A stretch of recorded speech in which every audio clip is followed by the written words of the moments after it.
नमस्कार साथियों, स्वागत है आपका फाइनेंशियल फ्रीडम पाने की सफ़र पर। दोस्तों, आज मार्केट में कोहराम मच गया, मार्केट क्रैश हो गया। मैंने कल के वीडियो में बताया था कि जो चाइना का वायरस का हमला हो रहा है, या वो हमला कह लो या फैलाव कह लो, उसका असर हर मार्केट पे देखने मिलेगा। भारत के मार्केट में भी देखने मिलेगा और मार्केट गिरेगा। मैं कोई विशेषज्ञ या भविष्यवक्ता नहीं हूं, पर जो मैं मार्केट को देखते आया हूं कि ऐसे अवसरों पर मार्केट ऐसा परफॉर्म करता है। और ऐसा अवसर म्यूचुअल फंड इन्वेस्टर के लिए अच्छा हो सकता है। कैसे और आज मार्केट के क्या हाल रहे हम आगे जानते हैं, लेकिन उससे पहले एक कमेंट को ले लेता हूं। ये धर्मेंद्र मेहता जी हैं, ये लिखते हैं, सर मैं SBI कॉन्ट्रा फंड में 500 रुपये का SIP दिसंबर 2024 से कर रहा हूं और मैं इसे बढ़ाकर 1000 रुपये कुछ 5-6 महीने के लिए करना चाहता हूं और बाद में इसे घटाकर 500 रुपये करना चाहता हूं। क्या यह संभव है या नहीं, कृपया बताइए। देखिए धर्मेंद्र मेहता जी, बिल्कुल म्यूचुअल फंड में यही तो एक अच्छी बात है कि आप अपनी SIP को कम या ज़्यादा कर सकते हैं। अगर जैसी आपकी व्यवस्था हो, आपको म्यूचुअल फंड में SIP बढ़ाना हो, कम करना हो, वो आप जिस ऐप से आप काम कर रहे हैं या जिस AMC से आपने फंड लिया है वहाँ पर ये कर सकते हैं। बस इतना ध्यान रखिएगा, SIP कम ज़्यादा करना मतलब जो SIP की डेट है उसको भी आप बदल सकते हैं, मगर ये सब कब करना पड़ेगा? कम से कम जो आपकी SIP की डेट है उसके 7 दिन पहले कर लें तो ज़्यादा अच्छा रहता है। तो चलिए धर्मेंद्र जी, आपको सवाल का जवाब मिल गया। अब बढ़ते हैं आज के मार्केट के हाल पर, लेकिन उससे पहले मेरा एक निवेदन आपसे, कृपया चैनल को सब्सक्राइब कर दीजिए और नोटिफिकेशन के बटन को ऑल करके ऑल का घंटा दबा दीजिए, जिससे मेरे सारे वीडियो सबसे पहले आपको देखने मिले। और हाँ, आपके मन में म्यूचुअल फंड को लेकर कोई भी सवाल हो तो कमेंट बॉक्स में जाकर लिखें, मैं आपके सारे सवाल पढ़ता हूं और सबका जवाब देता हूं। दोस्तों, आज जैसा कोरोना में हुआ था 2020 में, जब कोरोना भारत में आया या दुनिया में आया तो मार्केट बुरी तरह से क्रैश हुआ, लोगों का पैसा आधा हो गया। क्या वैसी ही स्थिति इस बार भी बनेगी? ये मैं तो नहीं कह सकता कि बनेगी या नहीं बनेगी, लेकिन अभी कुछ दिन म्यूचुअल फंड इन्वेस्टर को और शेयर मार्केट में इन्वेस्ट करने वालों को भी संभल कर काम करना चाहिए। आज क्योंकि उस वक्त में जब मार्केट गिरा तो लोगों का पैसा काफ़ी डूब गया, लेकिन यहाँ पर लंबे समय बने रहना चाहिए। जैसा कि आपने थंबनेल में पढ़ा कि यह अवसर है अच्छा रिटर्न पाने का।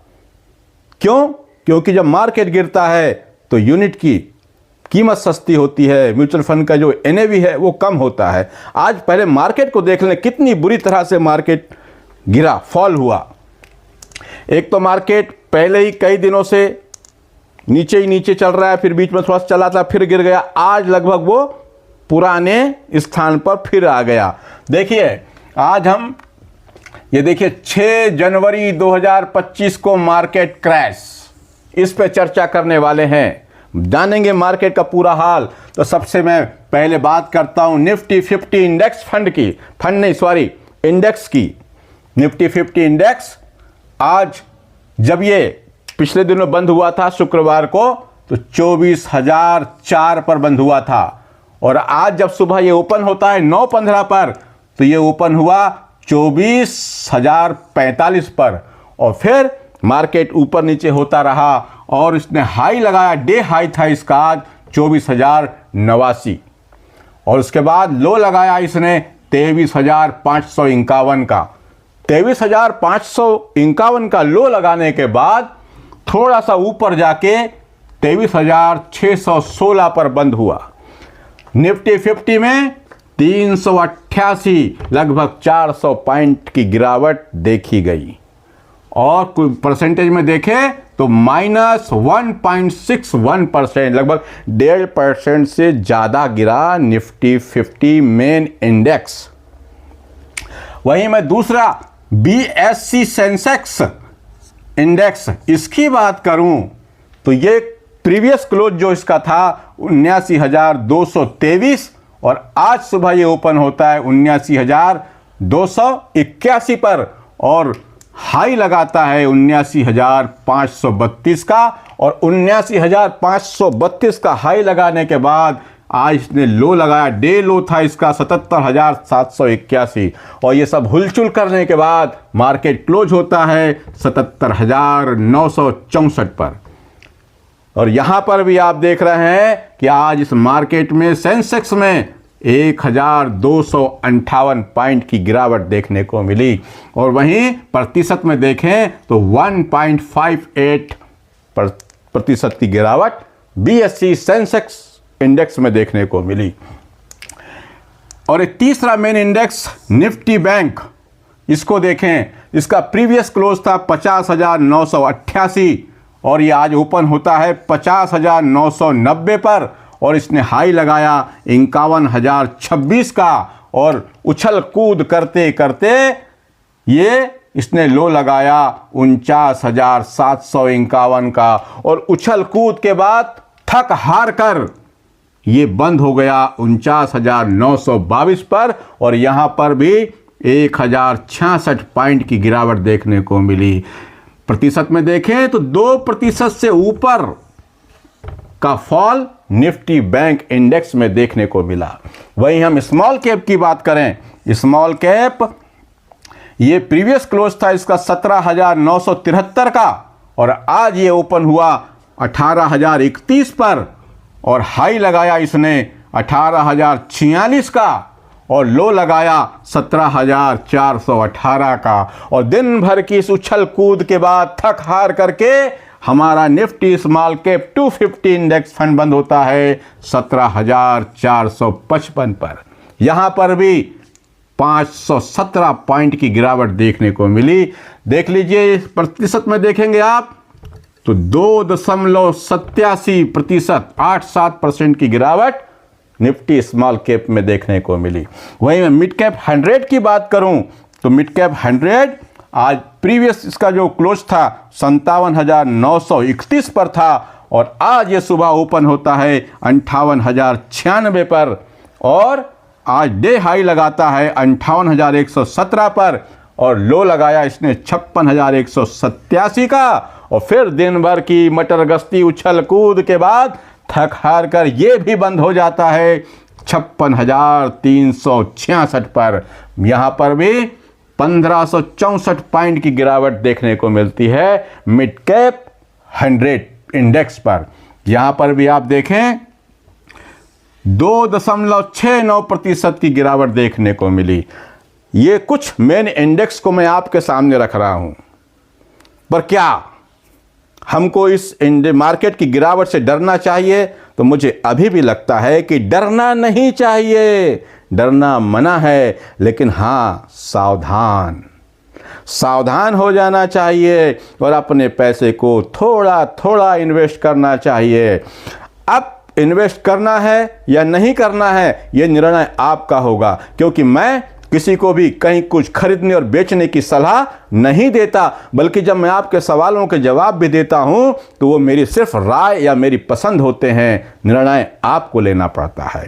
दोस्तों अच्छा, यहां पर बीच में कुछ लोग कमेंट कर रहे थे कि मैंने देखा हूं, वो कहते हैं कि जब मार्केट गिरता है तो सब एक साथ गिरता है, फिर ये मार्केट के विशेषज्ञ ये क्यों कहते हैं कि भाई निफ्टी स्मॉल कैप या मिड कैप ज़्यादा रिस्की होते हैं? ऐसा इसलिए कहते हैं, आज भी आप देख लीजिए कि ये निफ्टी इंडेक्स फंड जो है 1.67% गिरा और सेंसेक्स को देखेंगे तो 1.58% गिरा। वहीं निफ्टी बैंक को देखें तो लगभग 2% की गिरावट देखने को मिली।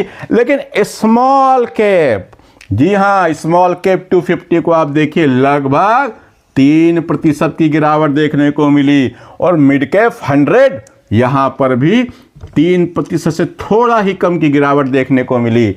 मतलब देख रहे हैं आप, इसीलिए मैं हमेशा से कहता हूं कि स्मॉल कैप मिड कैप में पैसा उन्हें लगाना है जिनको लंबा समय देना हो। लंबे समय में मार्केट चलेगा। दुनिया की एक ही तो सच्चाई है दोस्तों, कहते हैं ना, दुनिया में आया हुआ इंसान उसको एक ना एक दिन ऊपर जाना ही है, और मार्केट इसको भी एक ना एक दिन ऊपर ही जाना है। ये ऊपर जाएगा फिर चलेगा। लेकिन सवाल यहाँ पर सिर्फ ये आता है कि अगर हमने चढ़ते मार्केट में सारा पैसा झोंक दिया, कुछ बचा के नहीं रखा, तो ऐसे मार्केट में जब हमको अवसर है और खरीदने का, अच्छा रिटर्न पाने का, तब हमारे पास पैसा नहीं होगा तो हम क्या करेंगे। इसलिए मैंने कई वीडियो में बताया हूं कि अपने पैसे को थोड़ा बहुत पैसा बाहर रखिए, जब हम इस अवसर का फ़ायदा उठा सकें। मैंने अक्टूबर नवंबर में भी अच्छी खासी खरीदारी की थी, और आज भी थोड़ा बहुत पैसा मार्केट में म्यूचुअल फंड में ज़रूर डाला है। इसलिए थोड़ा सा इसलिए डाला क्योंकि मैं खुद कहता हूं कि थोड़ा थोड़ा डालें, क्योंकि मैं कंजर्वेटिव इन्वेस्टर हूं। मैं डरते डरते मार्केट में काम करता हूं। मार्केट और गिरेगा तो मैं और पैसा इन्वेस्ट करूंगा, लेकिन आप अपने रिस्क के अनुसार, अपनी क्षमता के अनुसार, अपने फाइनेंशियल एडवाइजर की सलाह से मार्केट में इन्वेस्ट कीजिएगा। डरने और भागने की आवश्यकता मुझे नहीं लगता कि म्यूचुअल फंड में है। बने रहेंगे तो पैसा बनेगा। ये जो समय है, जिनके पास पैसा है, वन टाइम इन्वेस्टमेंट करके, टॉप अप करके, सस्ती एनएवी को एक्यूमुलेट करना है, इकट्ठा करना है, और जब मार्केट चलेगा तो हमारा रिटर्न ज़्यादा अच्छा बनेगा। दोस्तों, आपके मन में म्यूचुअल फंड को लेके कोई भी सवाल हो तो कमेंट बॉक्स में जाइए, अपने सवाल लिखिए। मैं आपके सब सवाल पढ़ता हूं और सबका जवाब देता हूं। एक बार फिर कृपया चैनल को सब्सक्राइब कर दीजिए, नोटिफिकेशन की बटन को ऑन कर दीजिए। और आज के लिए इतना ही। नमस्कार, जय हिंद, जय भारत।